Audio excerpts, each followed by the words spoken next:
Messieurs, bonsoir. Bienvenue à la cérémonie de remise des insignes de commandeur international des arts et des lettres. S'il vous plaît. Je vous remercie de nous accorder votre attention pour la prise de parole de M. Guillaume Arral, directeur de la Galerie Ferrero. Je voulais t'appeler, je ne savais pas qu'il descendait.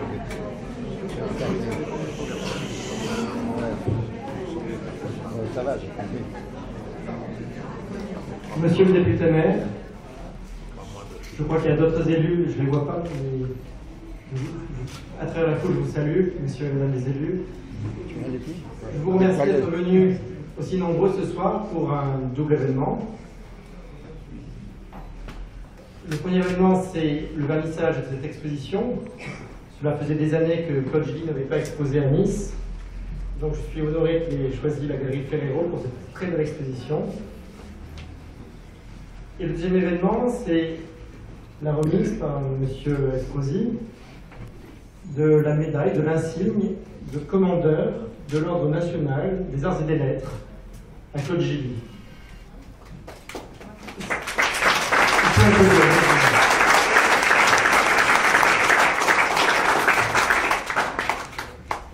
Je crois que la République a voulu honorer tout le parcours artistique de Claude Gilly. Et monsieur le maire, en remettant la médaille, va certainement honorer à travers Claude Gilly toute l'école de Nice au sens très large. Vous savez que l'école de Nice n'a pas une définition exacte, c'est la géométrie variable. Mais ce qui est indiscutable, et Frédéric Allemagne pourra le confirmer, c'est que Claude Gilly est un membre essentiel, fondateur de l'école de Nice. Voilà. Donc, monsieur le maire, je ne vais pas prendre le micro plus longtemps, je vais vous laisser la parole. Claude Gilly, merci encore.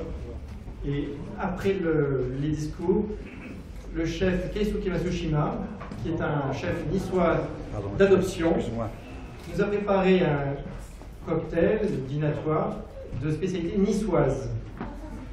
Lui aussi, Keisuke Matsushima, il est à ma droite ici, on peut le remercier. Keisuke Matsushima, qui est également un artiste de l'école de Nice, au sens culinaire. Merci. Alligato à la master.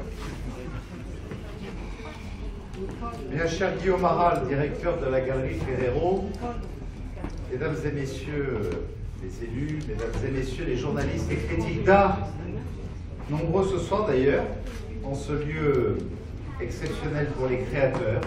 Je dis bien ce lieu exceptionnel pour les créateurs. Je veux d'abord vous remercier, cher Guillaume Arral, de nous accueillir ici. Je veux vous remercier d'avoir conservé à cette maison l'âme que notre ami Jean Ferrero avait su lui donner et d'y apporter cet ajout, puisque je découvre cette superficie nouvelle que je ne connaissais pas et qui accueille cette exposition remarquable de notre ami Claude Gilly. Comme je suis heureux de voir Jean Ferrero, je suis heureux de voir ici Sacha Sosno, je suis heureux de voir Jean Masse. Je suis heureux de voir, oui c'est vrai, c'est un artiste, Keisuke Matsushima. J'ai assisté d'ailleurs à la remise de ces insignes des arts et des lettres par le ministre de la Culture, Frédéric Mitterrand. Et donc vous allez vous rejoindre dans quelques instants, l'un et l'autre. Et je veux saluer toutes celles et tous ceux qui contribuent à ce que le rayonnement de la culture niçoise soit une réalité. D'ailleurs, j'avais cet après-midi beaucoup de bonheur à annoncer, en compagnie de l'adjointe au maire de la culture de Miami, que non seulement nous avions renforcé notre partenariat dans le domaine de l'art moderne et de l'art contemporain, mais que nous organiserions en début de la French Week, à la fin du mois d'octobre, le Miami Nice Jazz Festival, c'est-à-dire que nous avons bien décidé avec Miami de franchir de nouvelles étapes dans le domaine de la culture, que ce soit dans le domaine de la création contemporaine ou dans le domaine de l'art lyrique. Alors, bien sûr, cher Claude Gilly, je suis heureux d'être à vos côtés et je tiens très sincèrement à vous remercier de m'avoir confié de vous remettre cet insigne si prestigieux de la République. Je voudrais débuter d'ailleurs cette intervention par cette citation d'Armand, en 1966, dont est tiré l'intitulé de cette rétrospective.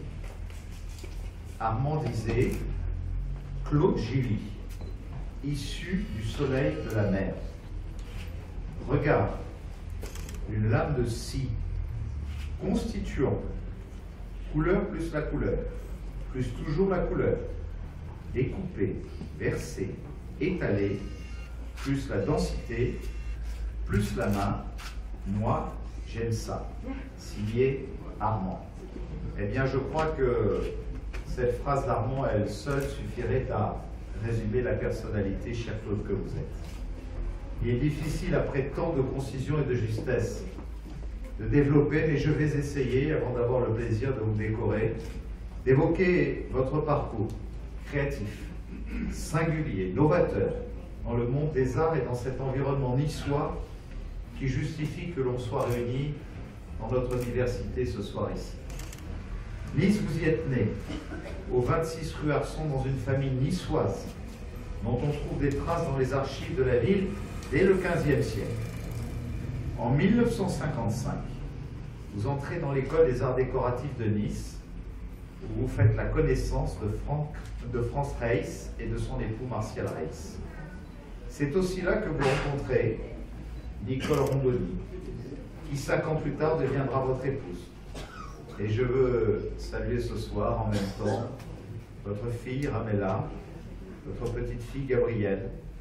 C'est tout ça aussi le bonheur de votre vie, qui n'ont cessé de vous accompagner tout au long de ce parcours fait de créativité et d'innovation. À l'été 1957, vous faites une rencontre décisive.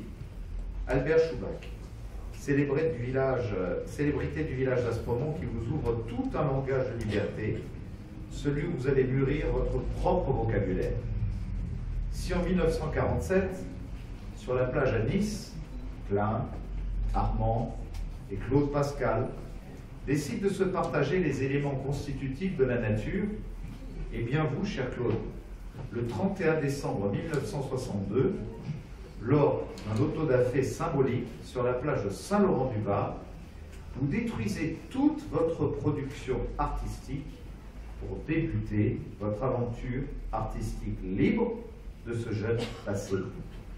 Les années qui suivent seront créatives, c'est l'époque de vos œuvres en bois découpé et peint, de votre regard en lame de scie qu'évoque Armand, des formes rondes et douces que vous découpez à la petite scie à main et un métaux, puis à l'aide de la scie électrique qu'Armand vous offre pour faciliter votre ouvrage. Et puis il y a la couleur. Décidez de recourir exclusivement à des couleurs franches, d'utiliser les pots de peinture vendus en grand magasin sans mélange, en aplat net. C'est la période qui me touche particulièrement. Les paysages méditerranéens strictement encadrés et soulignés de la mention bleue, écrite en toutes lettres, découpées. Comme le dit si bien Armand, cette couleur se répand sur des vers cool. Ben, dans sa dernière newsletter, oui, il m'arrive de lire les newsletters de Ben, nous dit « Un jour, le tableau a débordé sur l'objet et la vie, c'est le début de la performance. » Je crois qu'aujourd'hui, je peux avouer humblement devant vous, cher Claude Gilly, ce que je dois à ceux que l'on réunit sous l'appellation École de Nice, dans mon rôle de maître. Cette volonté de casser le cadre, de dépasser les limites fixées par l'histoire, par le poids des structures. L'idée de la coulée verte vous doit beaucoup. Cette entreprise de destruction d'éléments disparates pour faire renaître l'unicité d'une respiration colorée a, quelque part modestement, à voir avec votre réflexion. Vous qui avez toujours eu de beaux projets pour l'espace urbain niçois. Et je veux rappeler votre sculpture monumentale en acier pour le Palais des Congrès. Vous trouverez, j'en suis persuadé, votre place dans ce nouvel espace d'expression que j'ouvre au cœur de la vie de notre ville. J'ai cité l'école de Nice. Évidemment, vous rendant hommage ici à la Galerie Ferrero, temple de ce mouvement, c'est inévitable. La Galerie Ferrero a accueilli beaucoup d'artistes dits de l'école de Nice dès son ouverture en 1972, dont l'exposition qui vous était entièrement consacrée. Avec l'école de Nice, il convient d'associer les termes nouveau réalisme, fluxus, art conceptuel, support surface, Malicieusement, en 1965, vous répondiez à la question sur la réalité de cette école. Oui, il existe une école de Nice, mais à Paris. Eh bien, vous aviez raison. La localisation géographique n'est pas un critère, et pourtant, cet entrelac de destin, vos exhortations fondatrices face à la Méditerranée, la lumière qui a baigné votre enfance, les constructions intellectuelles plus ou moins spécieuses des uns et des autres pour affirmer ou combattre cette école, les reniements, les adhésions tardives, le mépris initial des institutions et le temps des reconnaissances officielles, l'engouement des collectionneurs et le marché de l'art. Tout cela ne définit-il pas cette école de Nice? Et à Nice d'ailleurs, ce mouvement qui a porté une véritable entreprise novatrice, une énergie créatrice, une avant-garde joyeuse et radicale pour trouver du sens, du vrai, des raisons d'espérer, même lorsque la vie, cher Claude Gilly, ne vous épargne pas. Peut-être aujourd'hui est-il en train de naître une école de Shanghai, mais elle ne pourra ignorer le chemin des Zaloko, Armand, Ben, Chubac, Dollard, Fari, Gilly, Klein, Malaval, Pagès, Reiss, Sosno. Venez et tous ceux qui vous ont accompagnés dans ces années prolifiques, César, Kahn, Bialat, Pinancelli. Je ne peux tous les citer, disons donc, une fois encore, l'école de Nice. Cette évocation me ramène à votre œuvre et à ce flot mouvant d'escargots en quête de liberté, échappé d'un cajot sur le cours Aléia et qui inspirera à partir de 1969 vos créations. Quel dessin forme les traces aléatoires de nos vies? Le tableau final ne nous appartient pas. Mais lorsque l'insignifiante conduite d'un gastéropode peut devenir objet d'art par la grâce du regard acéré de l'artiste, transfigurant un inutile parcours, on peut se prendre à espérer. Aussi, c'est en vous disant merci et avec admiration pour votre parcours que je vais dans quelques instants, au nom du président de la République, vous remettre la cravate de commandeur des arts et des lettres. Mais avant cela, si chacun peut bien l'accepter, qu'au nom de tous, quelles que soient ses convictions, quel que soit son engagement, je sais que toutes celles et tous ceux qui sont là ce soir sont là pour vous témoigner leur estime, leur reconnaissance, leur admiration, cher Claude. Et je pense pouvoir, en leur nom, bien sûr, témoigner de tout cela, mais vous témoigner surtout en notre nom commun, notre profonde affection.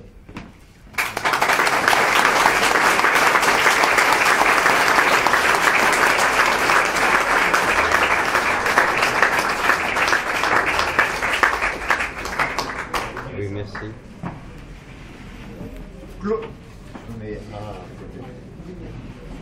Claude Gilly, au nom du ministre de la Culture, nous faisons commandeur des arts et des lettres.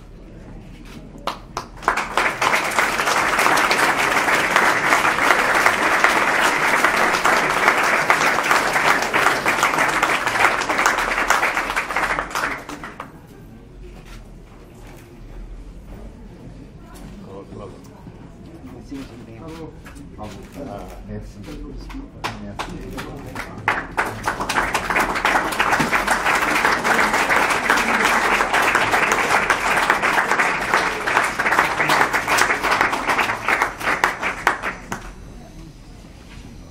Je remercie, monsieur.